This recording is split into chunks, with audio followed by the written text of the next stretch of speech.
Sorry, আমি ভিডিওটা একটু লেট করে আপলোড দিলাম। হ্যালো এভরিওয়ান, আসসালামু আলাইকুম।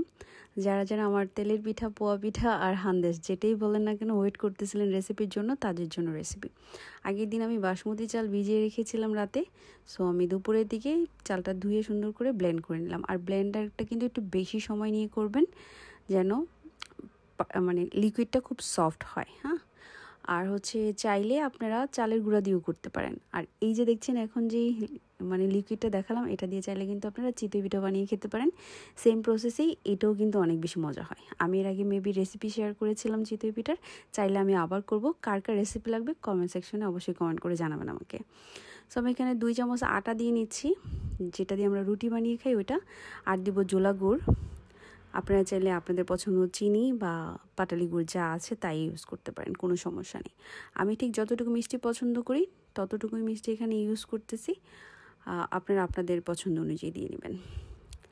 তো দেন আমি ইউজ করব এলাচের গুঁড়া। এলাচের গুঁড়াটা আমার অনেক ভালো লাগে, এটা অপশনাল, আপনাদের ভালো লাগলে ইউজ করতে পারেন, আবার স্কিপও করতে পারেন, যার যেটা ভালো লাগে আর কি। আমি আমার পছন্দ মতো লবণ দিয়ে নিচ্ছি, যার যতটুকু লবণ পছন্দ দিয়ে নেবেন।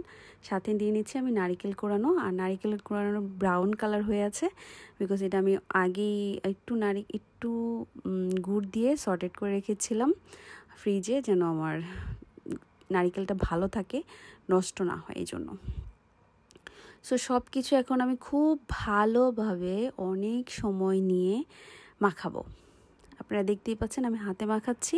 তেলের পিঠা, চিতই পিঠা বানানোর সময় সব সময় ট্রাই করবেন হাতে খুব ভালোভাবে চটকানোর, মাখানোর।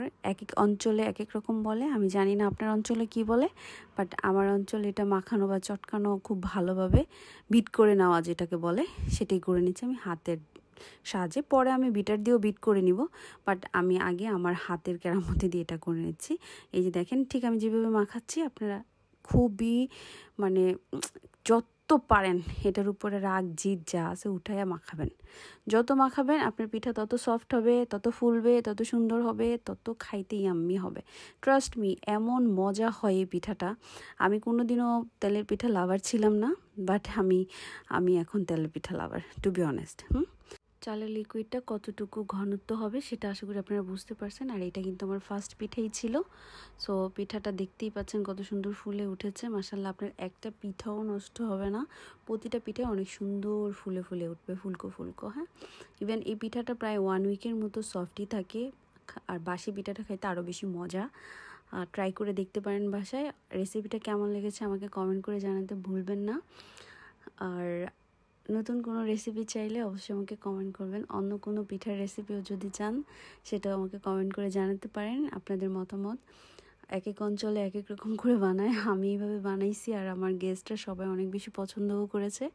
তো আশা করি আপনাদেরও ভালো লাগবে। সো সবাই ভালো থাকবেন। আল্লাহ হাফেজ, আসসালামু আলাইকুম। ভিডিও ভালো লাগলে শেয়ার করে দিবেন। বাই।